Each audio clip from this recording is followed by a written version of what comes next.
A matchup between Atlanta United and the Philadelphia Union at 8 p.m. Eastern on ESPN2. Then we'll take you to our Western Conference semi over on ESPN at 10:30, 7:30 Pacific. LAFC takes on the LA Galaxy. Atonement begins for both these squads tonight. Boy, he broke ankles and won. Simmons, hammer time. Ben Simmons carrying the 76ers here. He's a great talent. The potential here is frightening for Philadelphia. Does it frustrate you that so much attention is brought to like what you don't do, and not enough brought to what you do? No, because there's a reason. I mean, I'm skilled, I'm gifted, so I think, I'm pretty good at what I do. Yeah. I mean, there's things I got to get better at. Everybody knows that in the room, so it's shooting, but I'm working, so it is what it is.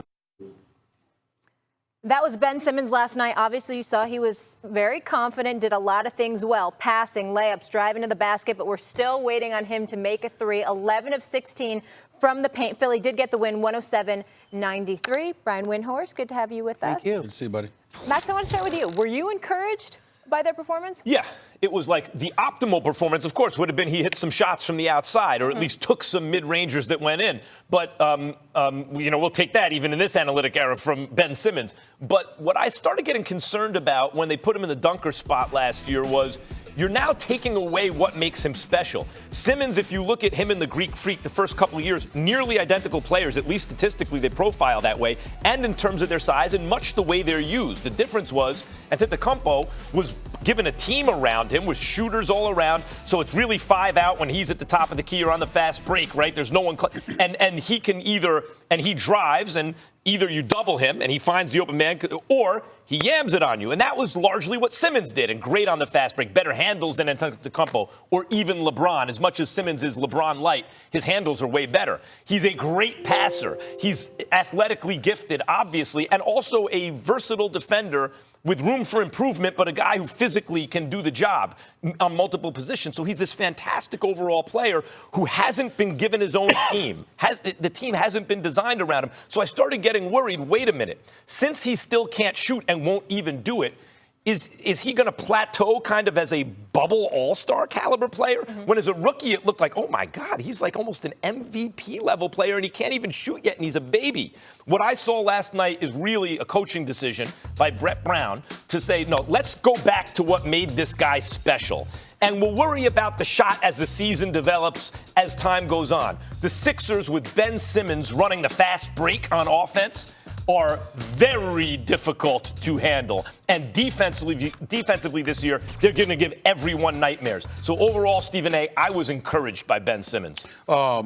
I'm not going to say I was encouraged. I'm just not discouraged. I haven't seen anything yet to be discouraged about, but I haven't seen anything to be encouraged about. Ben Simmons, to me, is a superstar in the making, assuming he gets a perimeter shot. I have no question about anything else he could do. His ball handling skills are sublime. His passing skills are sensational as well. He's got the height, the size. He can finish at the basket against anybody, and he defends. So the only issue about him is his ability to hit perimeter shots. Don't even get me started with three. Just a jump shot would satisfy me. But the thing that I want to say is I wasn't encouraged by the Sixers last night at all for this big reason.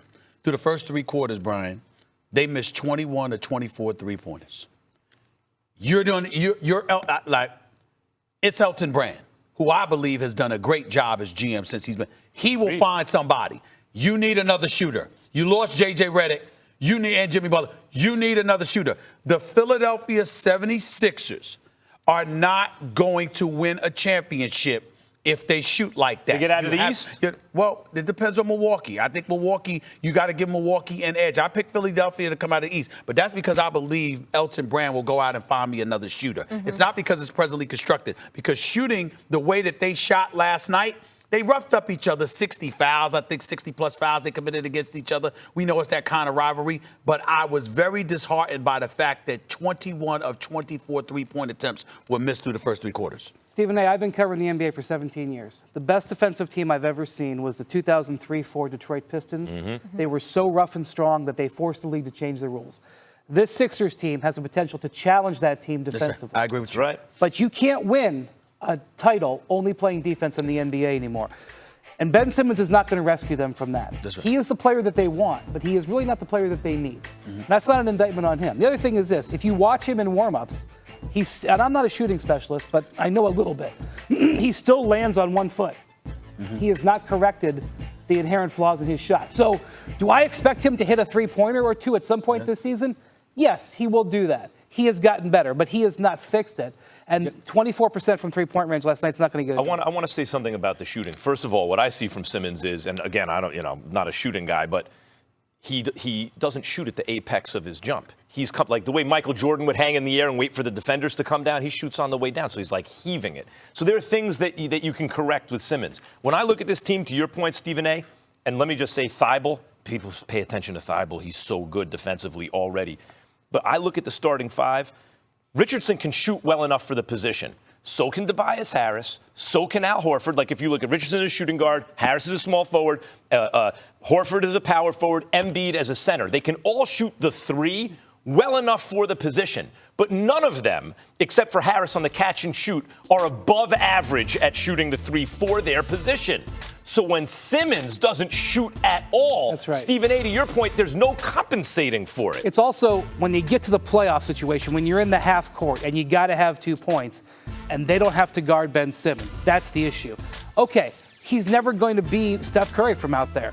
So you've got to do something with your roster that mitigates that. Who's the player you think he needs? You said he's not the player. Well, J.J. Redick was there for a reason. And as Stephen A. said, they lost him, and they made a decision to spend their money on Al Horford, but they have not been able to replace it. So there's 3 or 4 teams out there right now who have pretty big holes on their roster. Like the Celtics, for example, they need a center. Which team gets that player over the course of the season? Maybe that player for the Lakers is Andre Iguodala. Maybe Steven Adams is available in trade, and the Celtics grab him. But whoever gets that player, whether it's the Sixers with the shooter, the Lakers with their other perimeter player, whether it's the Sixers or the Celtics with the center, whoever gets that player is going to move forward in this race. I agree with you. But if I'm critical of the Sixers moving forward, it's going to be because they lost J.J. Redick. Because to me, I don't give a damn what luxury tax numbers you have to trigger, whatever. You don't lose that man. And here's why. It's not just because of his ability to shoot the ball.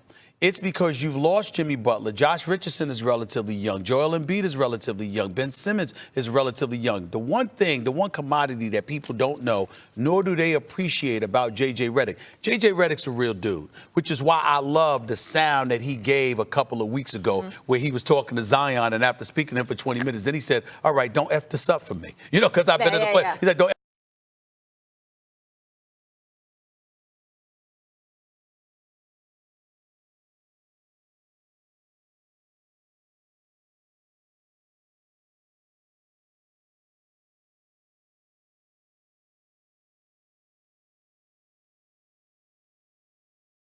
Yes, he will. And you're going to miss his shooting, and you're going to miss his leadership. People don't appreciate how valuable J.J. Redick is in this league. Look, I get it about Redick, and those are good points. I don't think they could live with his transition defense, right? Like, I mean, it was really bad last year. And the problem is, the reason I like a guy like Danny Green is because he can shoot the ball, and he's like a real 3-and-D guy, right? Who you can put in, you can start him, you can leave it alone. He doesn't need the ball. The Sixers could really use a guy like that, a guy who can play defense and shoot the three. But when we talk about how great defensively they are, if you took Richardson out and replaced him with a guy who can't defend, and now you have Tobias Harris and that guy in the lineup, suddenly we're not talking about the defense the same way. Because what you're talking about is playing J.J. Redick about 30-plus minutes, right? But you're talking about, for the vast majority, you're talking about 15 to 20 minutes a game where you can have an elite defensive crew, and you can surround him with 4 other dudes who can cover him. Yes, you can win with a J.J. Redick, with the people that you have here. It's just got to be a guy who's a threat to make a three. That's right. Because everything changes in half-court basketball in the playoffs. Before we close this out, I get that Ben Simmons, great attacking the paint, great at finishing, but overall, just yes or no, did you feel like he looked better than last season?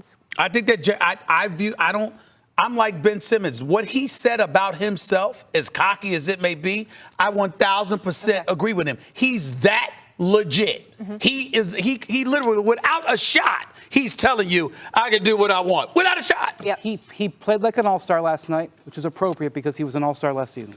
I've been saying all along, Embiid and Simmons ideally are not on the same team because Horford as the 5 would be great for Simmons. That it would be like Milwaukee, right?